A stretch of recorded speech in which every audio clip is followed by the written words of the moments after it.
Good evening! Horror and chaos speaks to you in the name of Runie Rose. Now, lunatics welcome one another as I shall welcome you. Hi!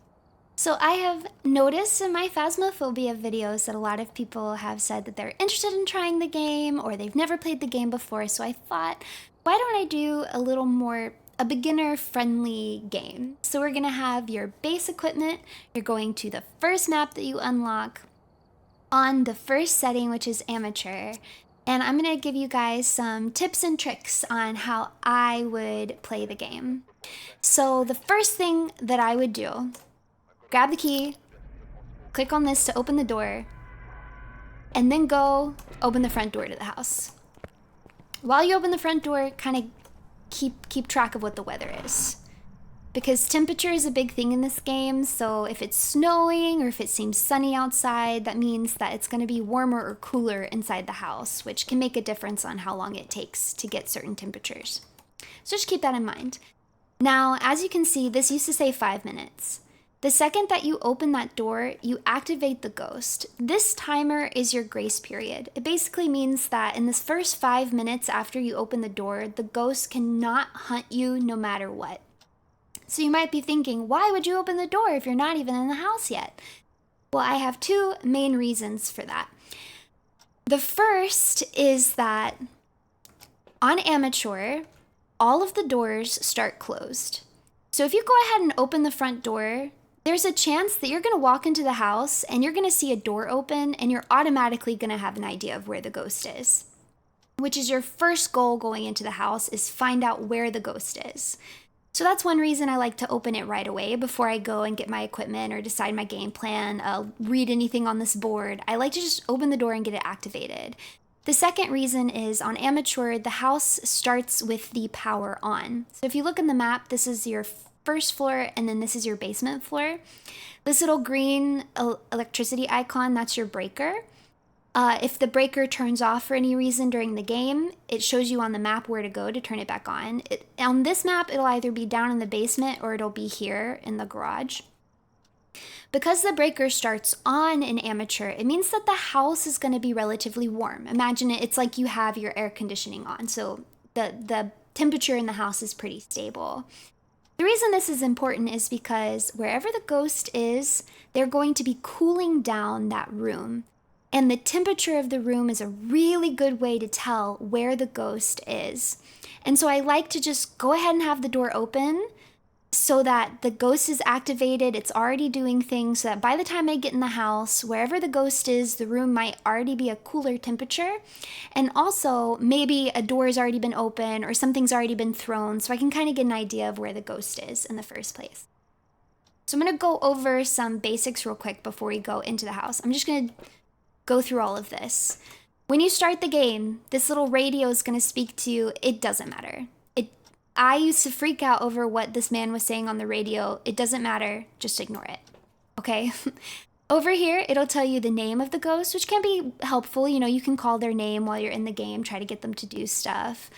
Responds to people who are alone. This is a clue for how to use the spirit box. So the spirit box, which I'll get into a little bit more later, either works with other people in the room with you, or it might only work if you're alone in the room. And you can tell because it'll say responds to everyone or responds to people who are alone. That's good to know if you're playing with multiple people. Photo doesn't really mean anything. These are 3 objectives, especially when you're starting out. You might not be able to do all of these objectives because you might not have all of the items. So I wouldn't worry about them too much at the beginning. At the beginning, you're really gonna want to focus on having 2 skills, which is 1, finding the ghost room, and 2, finding evidence. Like I was showing you earlier, this is a little map.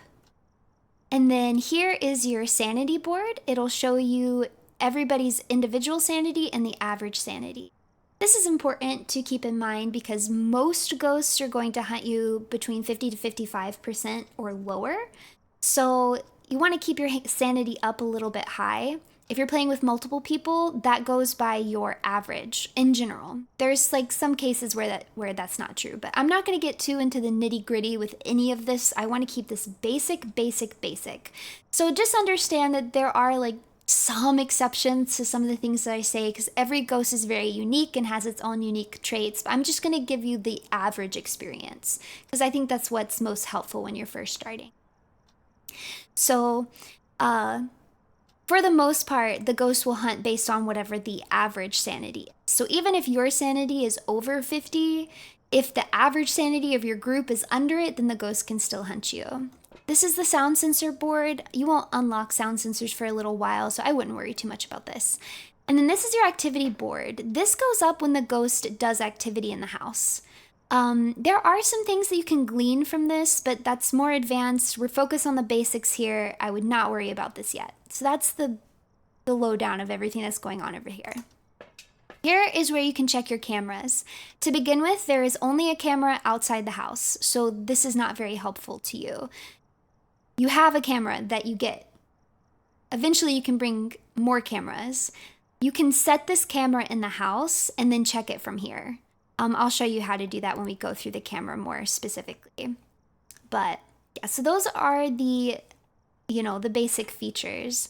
Eventually you'll have more items over here, but these are your basic evidence collecting items. So like I said, your first goal going into the house is going to be to find where the ghost is. So on amateur mode, the ghost is going to find a room that it likes best. It will never change what this room is. It will spend almost all of its time in that room. And that you want to find whatever that favorite room is, or ghost room, because that's where it's going to be easiest to collect your evidence. And what you're trying to do is collect 3 pieces of evidence, because every single ghost has 3 evidence that correspond to them, which means if I get ultraviolet, ghost orbs, and EMF level 5, I have an obake. If you can find 3 pieces of evidence, you will narrow down to what ghost you have, with one exception, which is the mimic. The mimic can pretend to have ghost orbs. So just keep this in mind anytime that you have ghost orbs. You want to keep a mimic in mind, because it'll say that you can't have a mimic. Because if you go over here to ghosts and you look at mimic, it says that a mimic doesn't have ghost orbs, but that's not true. A mimic will give you spirit box, ultraviolet, freezing temperatures, and ghost orbs. It is the only ghost that will give you 4 pieces of evidence. And that's why it can be a little bit tricky, because you might get ghost orbs, freezing temperature, spirit box, and think you've already figured out the ghost, but it's just a mimic tricking you. But it's the only ghost that can do that. For all the other ghosts, they have 3 pieces of evidence unique to them, and if you can find all 3 of them, you know exactly what the ghost is. So you want to find where the ghost is, where it's going to be most of the time. And on amateur, it'll pick a room and stay in that room. And then you want to collect your pieces of evidence. This is where the temperature comes in. Wherever the ghost decides to stay, that favorite room is going to be colder than any other place in the house. And that's a great way to find it. You are checking the temperatures of rooms, and like this room is, 21 degrees Celsius, and then you walk into the garage and it's like 5 degrees Celsius, something's going on here. And because the breaker starts on in amateur mode and the house is already warm, it can take a little while for that to cool down. But at this point, we've been hanging in the truck for a little while. You don't have to hang in the truck this while. I'm explaining things, but we've been in the truck for a little while, so this room is probably already cooled down. Because that is our first goal, is to find it, the evidence that I like to bring in first is evidence that's good to have to find the ghost room. So like I said, the thermometer is a really good tool to finding the ghost room. EMF can be very helpful. That's this looking thing. All right, and then I bring in the camera. And I will show you one by one how to use these. So this is your thermometer. You can like to go ahead and get a little bit of a reading in the house. Now you're going to start on Tanglewood. The first thing I like to do is go over here and turn on this light. The longer you stay on the light, the less your sanity will drain. And look, see this cup? Why is this cup in the floor, huh? This remote, it's usually on this table. I'm already suspect that we've got something going on here in the living room. Look, this has been knocked over, that's been knocked over. And as you can see on the thermometer, look how it's dropping and dropping and dropping. So we've already found our ghost room. Boom. One of the hardest parts in the beginning level to do, and we've already done it. Once you find your ghost room, drop the thermometer down.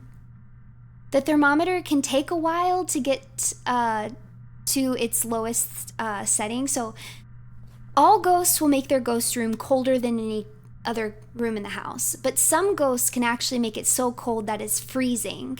If it gets below freezing, so either in Fahrenheit or Celsius, if it gets below that, which we are actually, wow, we are already below that. So if you see this, we already have a piece of evidence. That's great. So you can go ahead and mark freezing temperatures. So only these ghosts will give you freezing temperatures. All ghosts will make the room cold, but only some will make it so cold that like below freezing temperature. So go ahead and put that down. The next thing I'm gonna do now that we've narrowed it down to the living room is I'm going to get out the camera. I'm going to turn off the light and I'm going to look for ghost orbs. You see that little white thing? That is what we call a ghost orb. It's easier to see with the lights off. You can see it with the lights on, so that's not totally necessary to do, but it's just easier to see with it off. So we've already got that. And once I've used the camera to check for ghost orbs or not, use F, place it on the ground to point into the room, and then you can check it from outside. Next thing I'm gonna do is turn on the EMF reader. So the way that the EMF reader works is that anytime the ghost interacts with an object at all, whatsoever, it will leave an EMF reading. All ghosts, when they interact with objects, will leave an EMF reading.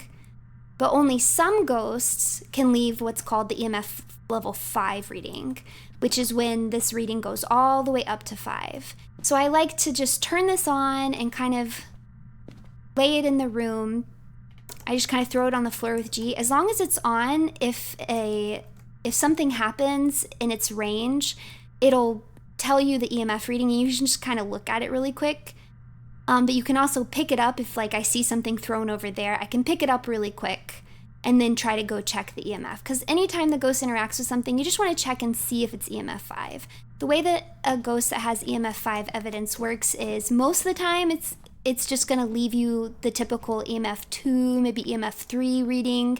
But then every now and again, it'll do something normal like throw a cup, tap a window, shut a door, and it'll give you that EMF 5.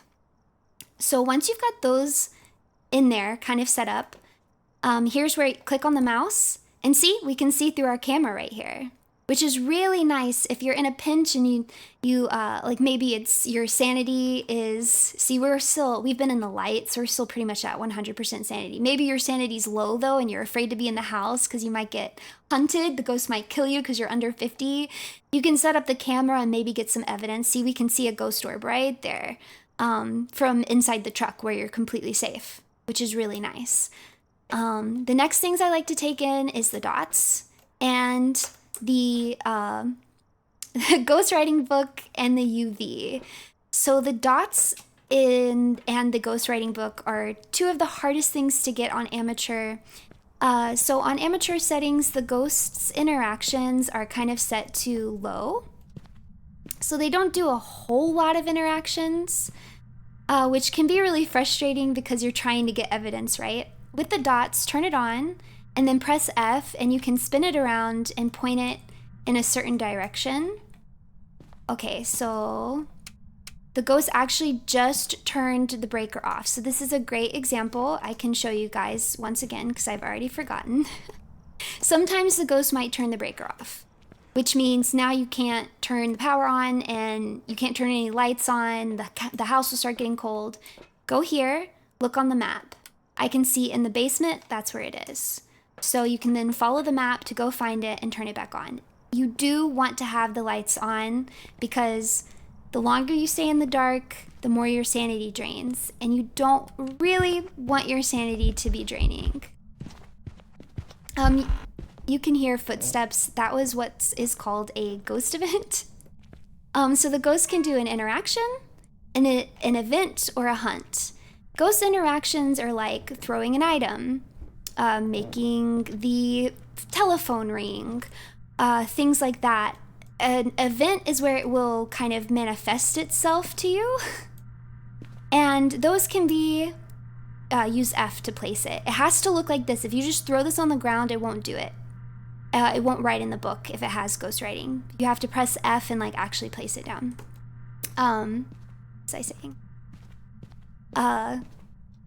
It'll like manifest itself to you, and so you might actually see the ghost, but it can't hurt you. It can only hurt you when it does a hunt, which once again, it can really only hunt when it's under a certain, when you're under a certain sanity. So just to like give you guys peace of mind, that ghost event that we witnessed probably did drain our sanity about 10% is usually what it'll do.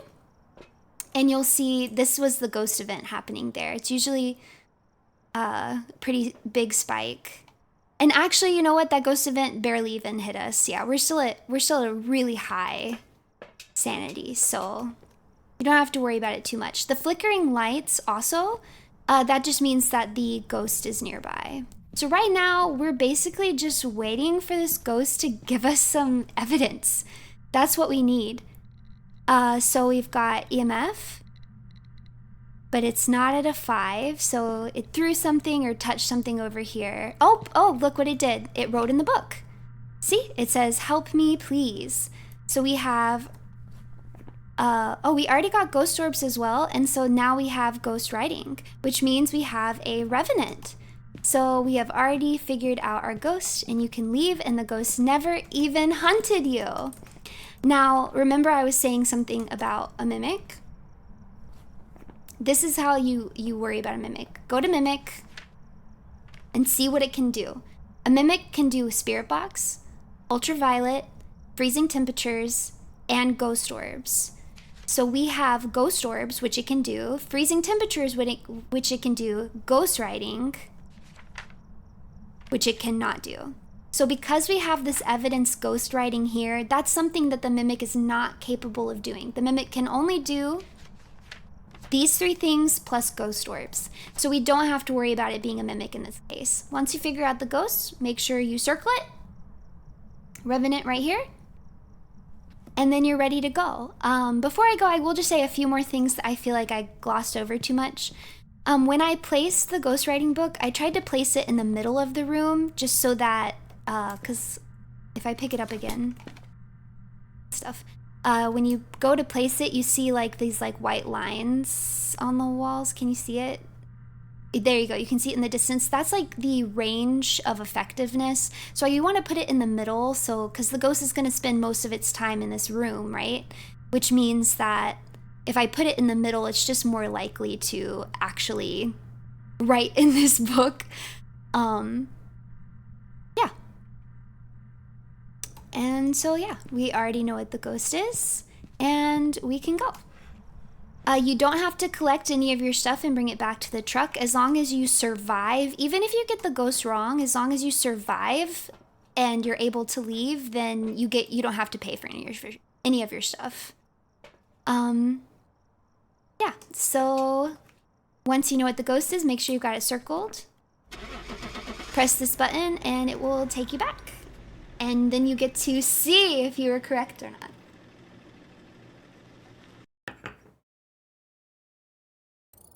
And we were correct, it was a revenant. See? Easy. Let's do it again. Let's see if we can get show you a little bit about some maybe different evidences that are a little bit harder to get. So again, I'm gonna grab my keys, open the truck. So it's nighttime, it's raining, so it'll be a little cooler in the house. I'm gonna go ahead, open the door. I've activated the ghost. It's already starting to do stuff. It's already starting to cool down the room. I'll go over here and look. We've got, it will only respond to people who are alone. Yeah, I haven't even taught you guys how to use a spirit box at all yet. I'll make sure that I do that. We've got J Hill. These are our objectives. We don't have a motion sensor yet. We don't have a parabolic microphone. And escaping the ghost during a hunt at this level, don't even worry about that. Like, we're not going to be able to do that, pretty much. So, basically, we can't get any of these objectives, but that's fine. It's a very early game. You're just trying to find the ghost room and figure out what the ghost is with the evidence.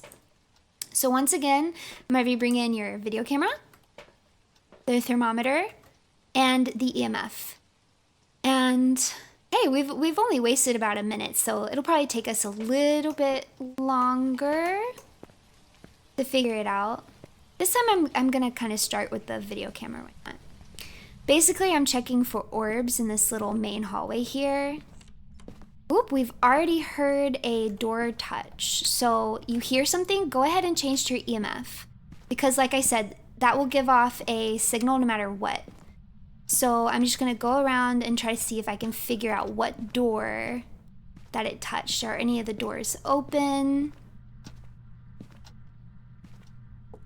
In here. Oh, there's the bone. If you find the bone, just press E to interact with it. So this could have been a door maybe inside this room. No. You don't want to turn on too many lights as you go through the house, because if you turn on too many, then it'll pop the breaker. Oh, what is that? Okay, so it touched this door. We can see that it's a little bit open, and it's turned on this radio, and we're getting an EMF signal of 2. Perfect. If you click on it, you can turn it off so it doesn't get on your nerves. So we've already, pretty sure the ghost is probably back here. Let's check with our thermometer. Yep, it's pretty cold in here. Let's see. Actually, the temperature's going up a little bit, okay, it'll vary a little bit just because this thermometer kind of stinks. But it's getting pretty close to 5 degrees Celsius. That's really cold. But let's just walk out in the hallway and see if it warms up a little bit. Yeah, it's already warming up as we walk into the hallway, so this is probably going to be your ghost room. Again, throw that on the floor so it can adjust. Then I'm going to check for ghost orbs in this room. And we have ghost orbs once again. Nice. We have ghost orbs. We know this is for sure the ghost room. Again, I'm going to place the camera on the ground so it faces into the room. And then I'm going to turn on my EMF. The ghosts like to touch doors, so I might just throw it on the floor over here. So if it touches this door again, maybe we'll hear the EMF reaction. All right. So now we can go and get more of our evidence items. Easy peasy, easy peasy. And yeah, we're still at basically full sanity over here. So again, we're going to bring in dots. We're going to bring in the ghostwriting book and UV. Yeah, UV and spirit box I've barely showed you guys how to use yet. So I will definitely show you guys how to use those, even if we don't have those as evidence. So with the dots, once again, I'm going to turn it on and then place it on the ground so that it faces kind of a similar direction as the camera. The dots is really hard to explain, like what it's going to look like.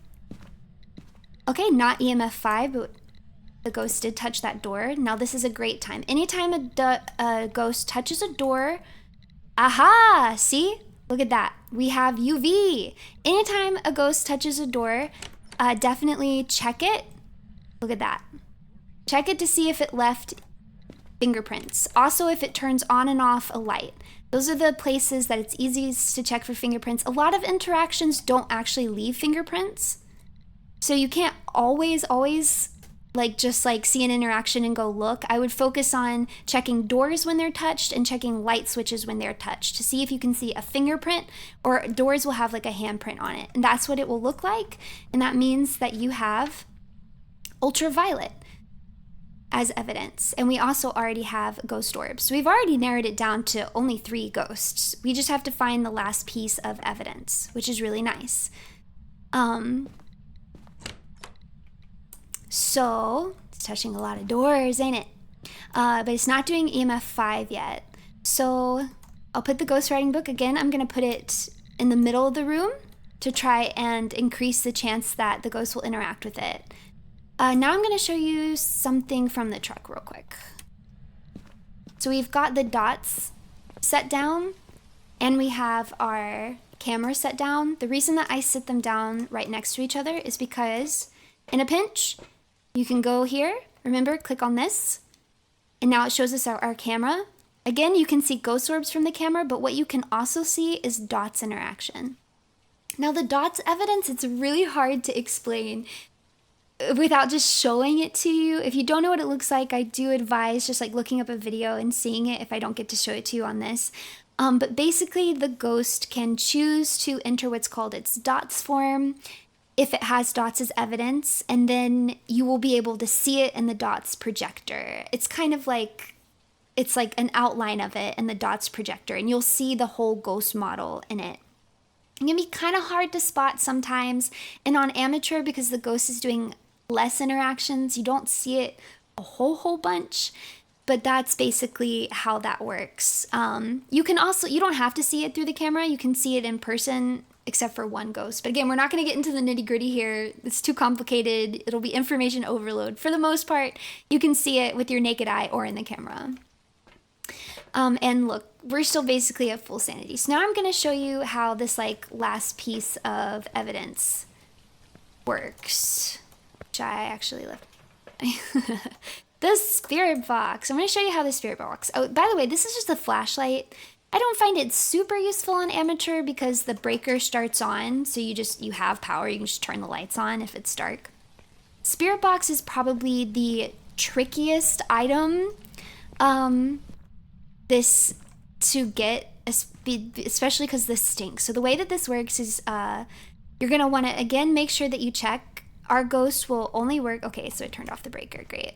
I actually don't remember where the breaker was.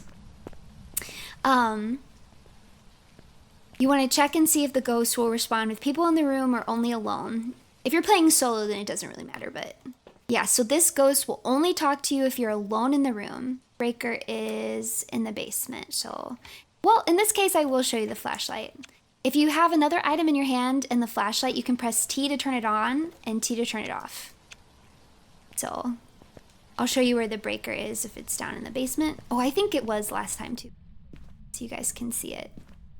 But the way that the spirit box works is you have to check if it will talk to you when you're alone or with people, and if it says it's alone, then you have to be the only person in the room with the ghost. You have to turn it on. You'll hear this little sound. The lights have to be off in the room. You have to be really, really close to the ghost for this to work. In the same room as the ghost, and you have to practically be on top of it. So this can be a really tricky piece of evidence to get. What you'll do is you'll talk to it. So if you have push to talk, make sure that you're pressing your push to talk so it can hear you. And you can ask questions. I usually just spam 2 questions in a row. I ask, where are you? And are you friendly? Walk around the room, ask those questions, and see if you get a response. So, where are you? Are you friendly? Where are you? So you see that little white microphone? That means it can hear me. It doesn't mean that the ghost can hear me. This doesn't give you any indication of whether it has this piece of evidence or not. It just means that it can actually hear you when you're talking.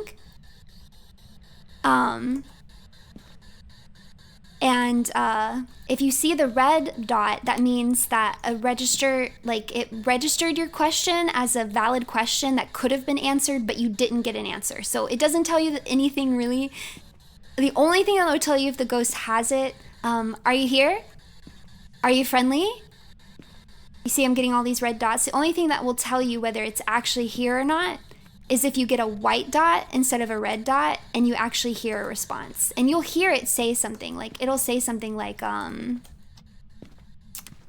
did you turn it off again?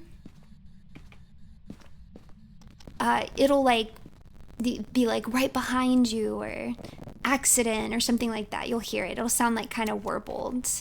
The ghost doesn't actually have to be near the breaker to turn off the breaker. It can just randomly turn off the breaker sometimes. If that happens, you just want to go back and turn it back on. So that's how all of those pieces of evidence work. Now, once you've narrowed it down to like this, what you can do is, so we've narrowed it down to Banshee, Hantu, and Obake. So a Hantu would have freezing temperatures. An Obake would have EMF level 5. What was the other one? And a Banshee. And a Banshee would have dots projector. So you can already kind of narrow it down to, okay, these are the things that we are looking for. So we can go ahead and check for freezing temperatures. We haven't checked in a little while. Let's see. Oh, and we do. We have freezing temperatures. So we already know what this ghost is. Here we go. Freezing temperatures. We have a Hantu. Once again, if you're afraid of having a mimic, go to the mimic and see what can the mimic do. Spirit box, ultraviolet freezing temperatures. Spirit box, ultraviolet freezing temperatures, and mimic can also do ghost orbs. See, now we do have to worry about this, because ultraviolet, freezing temperature, and ghost orbs are all things that the mimic can do. Because remember, the mimic can do these 3 abilities plus ghost orbs. If this is a mimic, that would be a really, really great one for like a tutorial beginner thing. Okay, so because of that, we do have to worry that maybe we have a mimic. So what we want to do is rule out spirit box. Because if this is a mimic, then it's giving us ultraviolet, freezing temperatures, ghost orbs, and it's giving us spirit box. So actually that works really well too, because like I said, spirit box can be pretty tricky to get, because you really have to be right on top of the ghost. I'm gonna look at our sanity. Our sanity is still really high. So this is what we're going to do. We're gonna grab that spirit box. We're gonna turn the lights off in the room, and we are going to actually wait outside. We're gonna wait here where the lights are on so our sanity doesn't drain. And we're gonna wait for the ghost to do something. Right? I know it's a little bit of an annoying noise. If it's really annoying you, you can turn it off. Just remember to turn it back on before you go in there. So what we're waiting for, because we can stand outside of the room here where we still have our sanity, so our sanity isn't draining, and we can wait for the ghost to do something. So the ghost just touched a door, right? Which means the ghost is in here. Turn it on. Are you here? Are you friendly? Where are you? Are you here? Are you friendly? Where are you? Are you here? Are you friendly? Where are you? Are you here? Are you friendly? Where are you? Are you here? Are you friendly? Where are you? Are you here? Are you friendly? Where are you? Are you here? Are you friendly? Are you here? Are you friendly? Oh, okay, this is actually great. So that's a ghost event, which means we know the ghost is right here. Are you here? Are you friendly? Are you here? Okay. So I feel pretty confident that we don't have spirit box. We're seeing that the spirit box is registering our question. The spirit box can hear us. It's registering our question. We're getting a red light, which means, here, I'll show it to you again. Oh, I guess it's not going to do the red light thing, but if I'm not in the room with it. But we're seeing that little red light, which means it's registering our question, but the ghost is not answering us. Which means it doesn't necessarily mean you can automatically rule out spirit box, because maybe you're just not in range of it. Maybe you're in the wrong room, you know, maybe somebody else is in the room with you if you're playing with people and you didn't realize, blah, blah, maybe you forgot to turn off the light, blah, blah, blah. But it means that you're asking a valid question that the ghost could have answered if the circumstances were right. In this case, I knew the circumstances were right. I could see that the ghost was doing activities right by me. The ghost even did an event, which means the ghost was definitely 100% right there where I was. I'm asking the questions. They are registering as valid questions, but I'm not getting an answer. Because I know the lights are off, I know I'm alone, I can say with pretty high confidence that this ghost just doesn't have spirit box. If this ghost had spirit box as a piece of evidence, then it would most likely have answered me in the spirit box. Now, amateur can be really tricky, and all of these things can be a little bit tricky, but if you do it a few times and double check like I did, you can be pretty confident. So I feel confident we don't have a mimic, and instead we have a Hantu. There's other reasons I think it's a Hantu, but that's more complicated stuff, secondary characteristics, things like that. And like I said, I don't want to focus too much on those since this is supposed to be like a beginner thing. But yep, exactly. We had a Hantu. So yeah, I hope that this was maybe helpful to you guys. Yeah, about 30-minute video, not too bad. Yeah, I hope that this was helpful to anybody who might be a beginner and is kind of wanting to start. Thank you guys so much for watching. I hope I was decent at explaining some things. And hey, I just got an achievement. I completed 100 contracts. Yay! Yatta! But I will see you guys in the next Phasmophobia video or in my next stream. But for now, it's bittersweet, but I must say farewell. Give glory to the runes, for my love and affection is forever with you. Bye-bye!